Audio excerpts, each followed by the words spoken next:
Hey, Michael and Kris here with Create Insights, and I'm super excited to do kind of the follow-up part two video of our original video, which was basically talking about the systems and processes of what you do with a lot of projects going on and ingesting all the footage from these different projects, and if you're having out-of-town shooters work on a project, how you're getting it, how you're dealing with it, and all that jazz. And but then part two is going to be more about what you do when you get all that footage. If you've got multiple editors, virtual editors, if you've got your in-house editor, just how you deal with that and what the expectation is from the client, what deadlines are, and yeah. So that's it, Kris. So I'm gonna have you as the expert more on this. Okay. So, just kind of first and foremost, I'll say that I run my business very much with an on-demand business model. I read the book about Michael Dell. It's kind of one of the first sort of biographies, I guess, about Michael Dell. And it really laid out how, with Dell, it's this on-demand production that keeps inventory costs low, overhead low, and they're basically, they don't spring into action. They don't start spending money until the customer spends money, basically. And so I kind of look at that when the economy was kind of killing our old business model, and I said, how can I kind of reinvent how things work? And the idea was, on demand. I mean, just, don't really do anything until the customer pays you or until, there's a need to do something. And so, I don't keep a lot of people on staff. I mean, we generate enough work in this company that, it took 7 employees to do in my old business model. It's amazing how just me and my full-time guy and a handful of freelancers are killing that old business model, and profits are crazy compared to what they used to be. So the main thing is, so talking about systems, I mean, we do the shoot, it comes back, and let's say on one end of the spectrum where we're not very busy and, we only have 1 or 2 projects and we've got a pretty loose deadline, and then on the other end of the spectrum, we're completely slammed, deadlines are crazy, and so we'll kind of hit both ends of the spectrum. That's great. So the first end of the spectrum is if we only have a couple projects and fairly relaxed deadlines, I try really hard not to do anything with the footage or with the editing process. I mean, I try to just say, hey, Johnny, who's my editor, you've got a script, you've got the clips, I may take, 20 minutes or so, just really kind of going through real quick, scanning the footage just to kind of throw them in different folders. Just so, because if the editor wasn't on the shoot, it takes them half a day just to realize what the heck they're even looking at. I mean, I'm sure you're familiar with that. Yeah. So if you can do a little bit as a producer to organize the content for the editor, that at least is going to help them, have a better feel. Plus, whenever you look at the first cut of the edit and you go, man, I'm not real crazy about that shot, you'll remember that there's another shot because you were looking at it. Now, if you shot the material, obviously you'd know there's another shot. But if you didn't shoot it and you're just the producer or director, then you kind of want to take a little bit of that time to look through it. So if it's a loose project, I pretty much, or the deadline is loose, I'll let him do most of the work in terms of taking it from A to Z, from start to finish with the video. And then just as he has questions, he'll ask me and I'll come in, take a look, or he'll call me or text me, or we'll kind of work on it that way. When we get super busy, I almost kind of consider myself, I'm the owner of the company, I'm the producer director, but I'm really the support guy. I mean, I'm like, where in the company needs support, and when we're really busy, basically my editor needs a lot of my support. Yeah. And so what I look at in those circumstances is, okay, what are the things I can do in the project that I do well and that I can do really fast? And what are the things he does well and he does really fast? Well, he's really good at the really high-end animated After Effects graphic stuff. So when we're really busy, I immediately break down the script. It says, okay, and everything on my script is color-coded, by the way. When I write a script, if it's graphics, it's highlighted in blue. If it's content we need but don't have, it's highlighted in red. If it's music, it's green. If it's footage that we have that exists, it's black. And so right when you look at that, he can go through as the graphics guy and know everything that's in blue he's got to create a graphic for. Gotcha. And if he's editing everything that's in red, we don't have. And so he says, hey, what about scene 37? We don't have this particular photo. And then I'll say, all right, I'll send the client a note real quick. So when you look at that, then basically, if I want to plug in, then I can sit down and I can say, okay, Johnny, you just take care of all the graphic work and I'll rough cut everything else. And it might be that I don't do the complete rough cut, but maybe I've got 2 or 3 hours this morning that I can just get him ahead by 2 or 3 hours to try to keep, him ahead of time. Now, even when you have, 10 or 12 projects going at the same time, you still have to develop like short-term milestones for each project. Like for instance, the project might be a $10,000 video. We've already shot it. The budget calls for 3 or 4 days of editing, right? So basically, I'll schedule those 3 or 4 days and lock that in to just that project to basically say, you know what, let's just all hands on deck. Let's nail it and get it out the door. So, and then let the client decide when they want to get back to us with feedback, because we're moving to the next project. We're not waiting for feedback. We're not waiting for any of that. And then what often ends up happening is I overlap projects by a couple days. So even though this is a 4-day edit and the next project is a 2-day edit, I'm going to say over this 4 days, I want us to finish this 2-day edit too. And what that does is that helps us kind of just work more efficiently. And basically, if he's putting together this complex animation, and let's say that it's got an 1.5 hour render. Well, what's he do? He flips over to the other iMac and starts going through the second script, the second project, and working through that. It's not we don't do it where you set it up, render, and then just sit back and watch the paint dry for 2 hours. I mean, you constantly are moving because we like to go home at 5 o'clock. Yep. And the only way to go home at 5 o'clock is if you're doing that kind of thing. Yep. And so I feel like I'm all over the place here. But I think so. I want to press on. You've got that. That sounds very much in-house. So I think we've got a good feel for that. We probably follow up some things. But what about what calls you to do something that's not in-house between you or your main editor? What's going to bring up a situation that you go, I've got to use somebody down the street. He's not going to come into my office. He's not going to do anything. How am I getting him that footage? How's that process going? And you obviously don't have the control to have him bouncing around on 2 computers and all that kind of stuff. So there's that aspect of how are you making sure that it's getting done within budget, the guy's not screwing around. I mean, just, these are things that come up. There's things, honestly, we're dealing with a little bit. So, yeah, I mean, what I can speak on is I can say that, honestly, since I hired Johnny full-time a year ago, I haven't had to go out of house. Okay.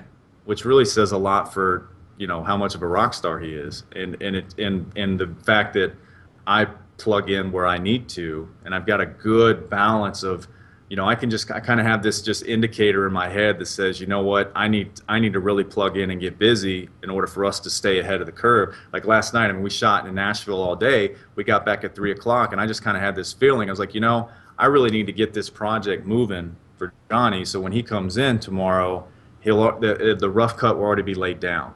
So I stayed till 9:30 last night. Which, just because this is one of those weeks where we got too much to do and not enough time to do it. And it's just like, I needed to get that done. Yeah. So, okay, back up though, a year and a half. Before I had a full-time guy, I relied strictly on freelance animators, editors, the whole thing. What I learned is, number one, if you want to be successful with an outsourced anything as it relates to production, you have to overproduce the crap out of it. I mean, you have to be so thorough in your notes. You have to, everything that you're thinking in your mind creatively needs to be in the script. And that might make a 1.5-minute script 10 pages long, because you just have to brain dump as the producer, as the creative, as the ideas. You just have to do that. And then you have to send that script to that person, and you have to get them on the phone or through Skype, and you have to go line by line through those scenes to make sure they understand what you need and what you want. And you make them explain it to you, so that you're not just, have diarrhea of the mouth and then thinking that they're getting it all. I mean, you have to say, okay, in scene 1, this is what I'm thinking. What do you think? What would your plan be to execute that? And it's not an interview. It's just you're just trying to get the good dialogue. And so once they tell you what their plan, it's like, you know, they got a good feel for what they're going to do. Now, I used to try to hire like one guy to do it all. It's a mistake. It's a big mistake. And the reason is that, you know, I think you only have so much creative energy. You know, you've got one tank, one 5-gallon tank of creative energy.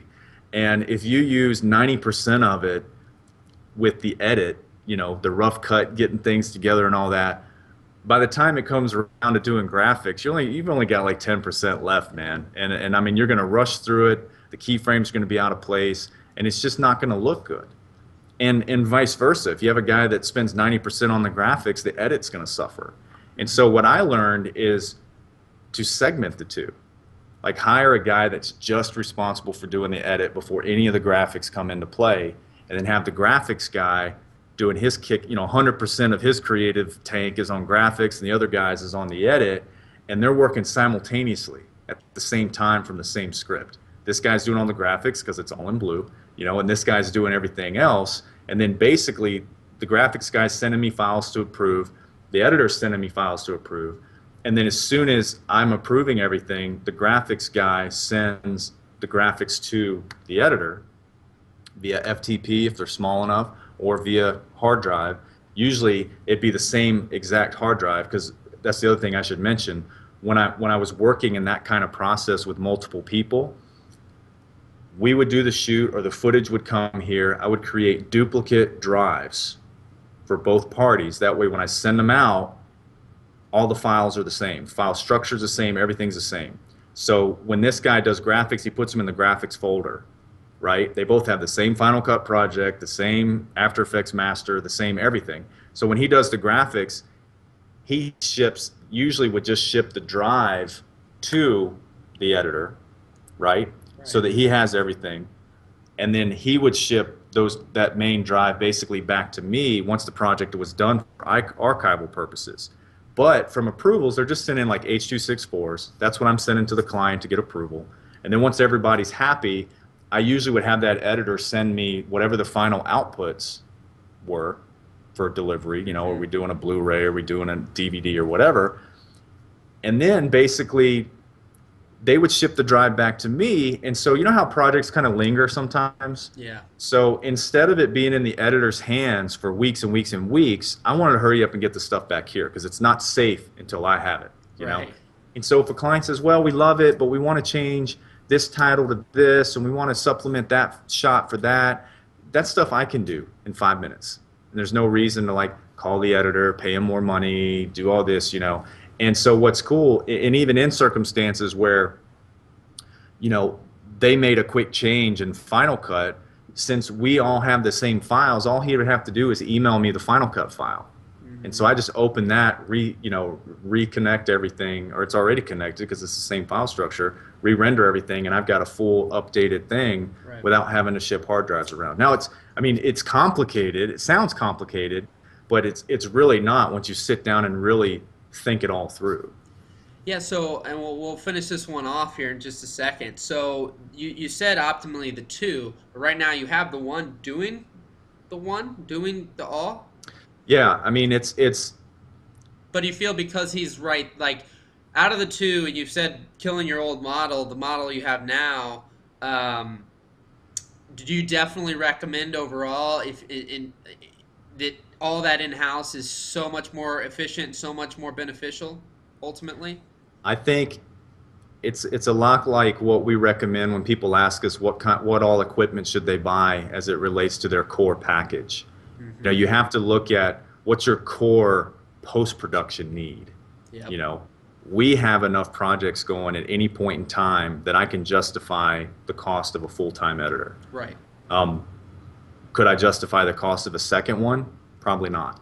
Yeah. A third? Definitely not. Yeah. So where we kind of go from here, the thing is, the fact that he's doing both edit and graphics, I'm, you know, a room away to be able to look at something real quick, give him my feedback, and then move on to other things, you know.